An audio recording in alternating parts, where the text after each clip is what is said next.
చేయగా రోకలి పీటైనట్టు ఆ అమాత్యుడి వ్యవహార శైలి రాను రాను విమర్శల పాలవుతుందా? సైకిల్ తొక్కినా, పసుపు చొక్కా వేసినా, శ్రమదానం చేసినా, శ్మశానంలో నిద్రపోయినా ఒకప్పుడు సపరేట్గా ఉండే ఆ మంత్రి స్టైల్ ఇప్పుడు మీమ్స్ కంటెంట్గా మారిపోతోందా? అవసరానికి మించి పబ్లిసిటీ స్టంట్స్ చేస్తున్నారా? ప్రచార మోజులో పడి ఆ మంత్రి గారు ఇమేజ్ డ్యామేజ్ చేసుకుంటున్నారా అనే విమర్శలు గట్టిగా పెరిగిపోతున్నాయా?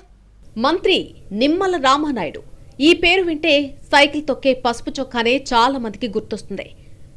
పశ్చిమ గోదావరి జిల్లా పాలకొల్లు నియోజకవర్గం నుంచి వరుసగా 3 సార్లు ఎమ్మెల్యేగా ఎన్నికై కూటమి సర్కార్లో జలవనరుల శాఖ మంత్రిగా బాధ్యతలు తీసుకున్నారు. మంత్రి పనితీరు విషయంలో పెద్దగా విమర్శలు లేకపోయినప్పటికీ చేస్తున్న పనికి ఇచ్చుకునే ఎలివేషన్స్ విషయంలో శృతి మించి తొందరగా విమర్శలు వినిపిస్తున్నాయట. ఆయన పడుతున్న కష్టాన్ని పబ్లిసిటీ చేసుకునే విషయంలో పడుతున్న పాట్లు చూసి సోషల్ మీడియా కంటెంట్ క్రియేటర్స్ కి ఆయన ఒక మీమ్స్ కంటెంట్ గా మారిపోయారు అనే విమర్శలు సొంత పార్టీలోనే వినిపిస్తున్నాయన్న చర్చ జరుగుతోంది. రామానాయుడు పాలకొల్లు ఎమ్మెల్యే అయిన తొలినాళ్లలో సోషల్ మీడియాలో పెద్దగా యాక్టివ్గా ఉండకపోయినప్పటికీ కష్టపడే నాయకుడిగా ఆయనకు మంచి పేరే ఉంది.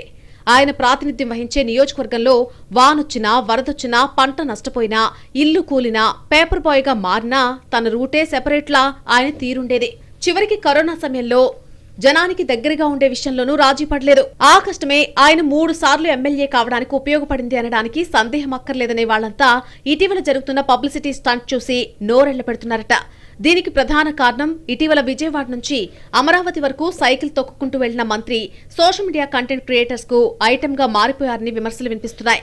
సైకిల్ తొక్కితే తొక్కారు, అది ఆరోగ్యానికి ఇటు పర్యావరణానికి మంచిదే.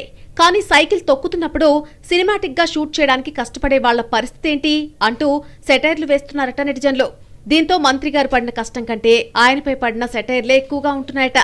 గతంలో సైకిల్ తొక్కుకుంటూ పేపర్ వేసినా, అదే సైకిల్ తొక్కుకుంటూ అమరావతి వెళ్లినా, కరోనా సమయంలో ఇంటింటా తిరిగినా రాని నెగిటివ్ పబ్లిసిటీ ఇటీవల ఆయన విజయవాడ టు అమరావతి జర్నీ జోక్గా కొట్టిపడేస్తున్నారట నెటిజన్లు.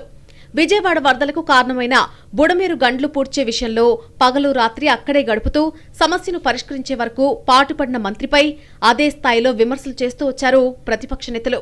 అయితే గతంలో ఆయనపై ఎలాంటి విమర్శలొచ్చినా పెద్దగా పట్టించుకుని జనం ఇటీవల రామానాయుడు సైకిల్ తొక్కడం, మోటార్ బైక్ నడపడం, రొయ్యల చెరువుల్లో తెప్పపై ప్రయాణిస్తూ మేత చల్లడం, ఇలా ఏం చేసినా క్షణాల్లోనే ఆ వీడియోలు సోషల్ మీడియాలో వైరల్ అవుతున్నాయట.